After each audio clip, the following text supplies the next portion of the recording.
Hedging क्या है? तो हेजिंग एक एग्जांपल के जरिए आप देखिए, हम जब डेरिवेटिव इंस्ट्रूमेंट्स का, चाहे वो फ्यूचर्स हो, ऑप्शंस हो, स्वैप्स हो, इनका इस्तेमाल जब किसी इन्वेस्टमेंट से जुड़े हुए रिस्क को एलिमिनेट करने के लिए, रिड्यूस करने के लिए इन डेरिवेटिव इंस्ट्रूमेंट्स का इस्तेमाल करते हैं, तो यही हेजिंग कहलाता है। अब हेजिंग को एक परफेक्ट एग्जांपल के जरिए मैं यहां समझाने की कोशिश करता हूं। मान लो आपने रिलायंस के 738 शेयर लिए हुए हैं। कितने शेयर लिए हुए हैं आपने? रिलायंस के 738 शेयर लिए हुए हैं, 738 एट द रेट ऑफ 2100। आज 2100 का रेट चल रहा है, तो 2100 के रेट से आपने 738 शेयर लिए हुए हैं, 738, और ये सौदा बना आपका कितने का? 15,49,800। तो मैं मान लूं इसे 15,50,000 का मान लेते हैं। ये सौदा आपका, इतना माल आपके पास पड़ा हुआ है। अब आपको डर सता रहा है कि कहीं ये सस्ता ना हो जाए रिलायंस का शेयर। 2100 पे मैंने आज खरीद तो लिया, कहीं ये फिर से गिर के 1900, 1600, 1800 ना आ जाए। तो ये डर जो सता रहा है, इस डर को, इसमें जो रिस्क आप देख रहे हैं उसको रिड्यूस करने के लिए, उसको एलिमिनेट करने के लिए आप हेजिंग की तरफ सोचते हैं। आप डेरिवेटिव्स में कोई फ्यूचर्स या ऑप्शंस का सहारा लेना चाहते हैं। तो पहले हेजिंग को मैं जरा आपको डिफाइन कर देता हूं, फिर कैसे सहारा लेंगे फ्यूचर्स का या डेरिवेटिव ऑप्शंस का, वो देखेंगे। तो सबसे पहले हेजिंग क्या है, देखिए, find to closely related assets. दो क्लोजली रिलेटेड एसेट्स आपने फाइंड आउट करनी है। जैसे आपने एक लिया हुआ है रिलायंस का शेयर, तो इससे रिलेटेड कोई आइटम आपने ढूंढना है जो इसके साथ चलता हो, इससे जुड़ा हो। तो मैं अगर कहूं कि निफ्टी, सेंसेक्स रिलेटेड है स्टॉक प्राइसेस से, तो आप बिल्कुल मान जाएंगे, क्योंकि जब भी आप देखते हैं कि निफ्टी गिरी हुई है तो शेयर भी जनरली गिरे हुए होते हैं। जब निफ्टी बढ़ी हुई होती है तो शेयर भी बढ़े हुए होते हैं। ये कॉरिलेशन इनके बीच में, परफेक्ट कॉरिलेशन भी कुछ स्टॉक्स और निफ्टी के बीच में देखने को मिलता है। तो ऐसा ही कोई आइटम आपने ढूंढना है दूसरा।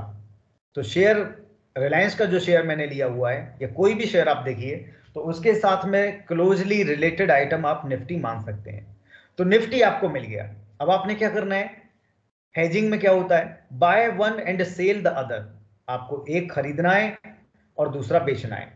दैट मीन्स आपने रिलायंस के शेयर खरीदे हुए हैं 15,50,000 रुपए लगा के, तो आप निफ्टी को बेच दीजिए। निफ्टी को कैसे बेचेंगे?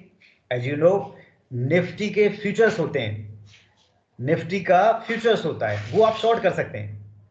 और निफ्टी का फ्यूचर्स आप शॉर्ट कर देते हैं, निफ्टी का आज का लेवल चल रहा है 15,500। 15,500 का निफ्टी का आज का लेवल चल रहा है। और इसका फ्यूचर्स में आप जानते हैं कि लॉट साइज होता है। आप एक निफ्टी, दो निफ्टी, 5 निफ्टी नहीं बेच सकते।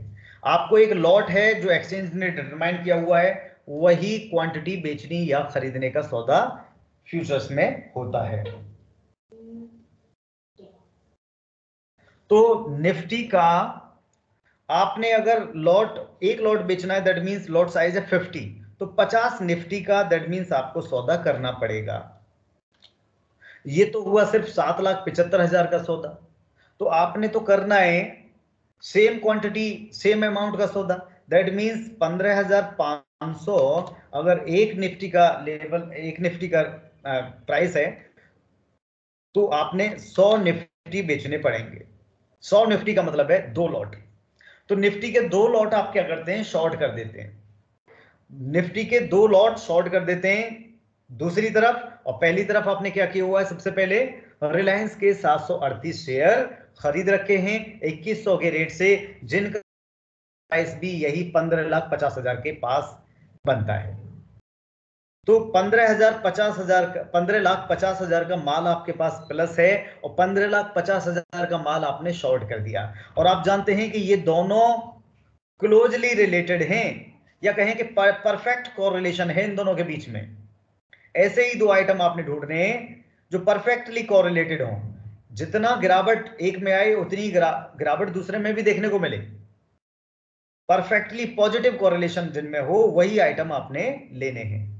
तो यहां निफ्टी और रिलायंस के शेयर में हमने परफेक्टली पॉजिटिव कोरिलेशन मानते हुए 15,50,000 के रिलायंस के शेयर खरीदे हुए हैं और 15,50,000 का निफ्टी या कहें कि निफ्टी के 2 लॉट 100 क्वांटिटी बेचा हुआ है निफ्टी।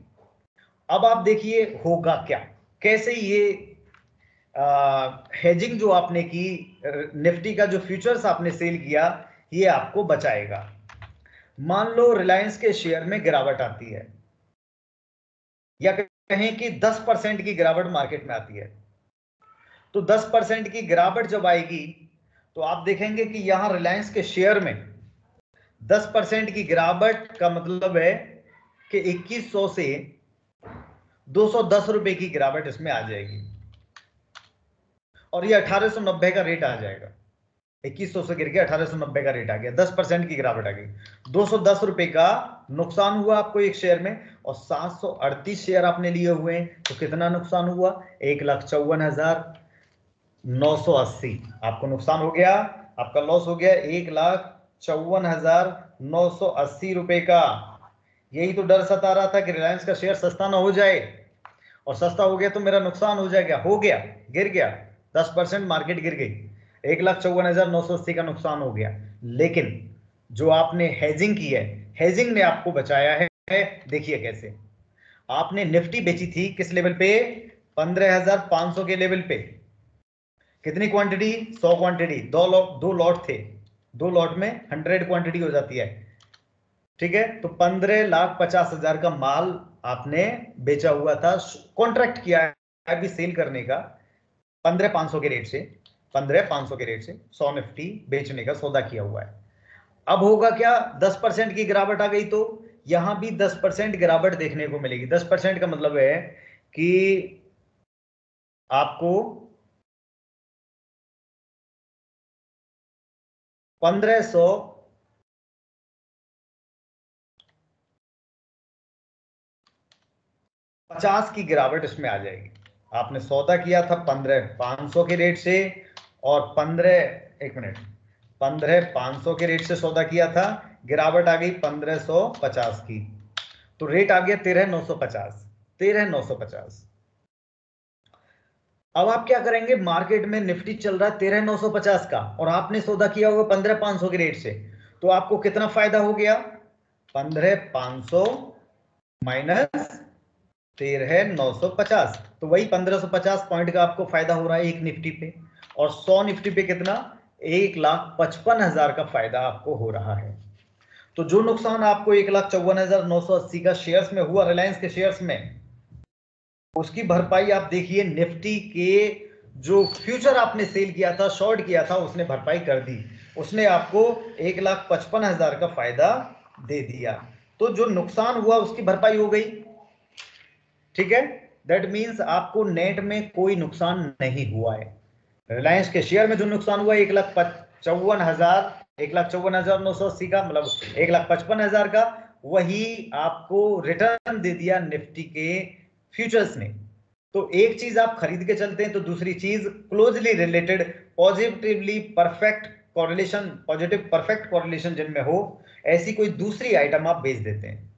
तो इधर अगर गिरावट आती है असल में, तो जितना नुकसान आपकी होल्डिंग में होता है उतना फायदा आपको उस क्लोजली रिलेटेड आइटम से मिल जाता है। वो सस्ती हो जाती है, महंगी बेचने का सौदा कर रखा है, तो आप सस्ती उठा के महंगी बेच के मुनाफा कर लेते हैं। तो वो भरपाई आपकी नुकसान की ये निफ्टी ने कर दी। इसी को हम कहते हैं हेजिंग। हेजिंग का मतलब है जब आप अपने रिस्क को, इन्वेस्टमेंट से जुड़े हुए रिस्क को एलिमिनेट कर पाए, रिड्यूस कर पाए, किसी क्लोजली रिलेटेड एसेट का सहारा लेके, या कहें कि फ्यूचर्स ऑप्शंस कॉन्ट्रैक्ट में एंट्री करके, तो इसी को हम कहते हैं हेजिंग। एक्चुअली ये जो डेरिवेटिव इंस्ट्रूमेंट्स हैं, फ्यूचर्स हों, ऑप्शंस हों, ये बनाए ही गए हैं इसलिए कि आप अपना इन्वेस्टमेंट से जुड़ा हुआ रिस्क एलिमिनेट कर पाएं, वो रिस्क मैनेज कर पाएं।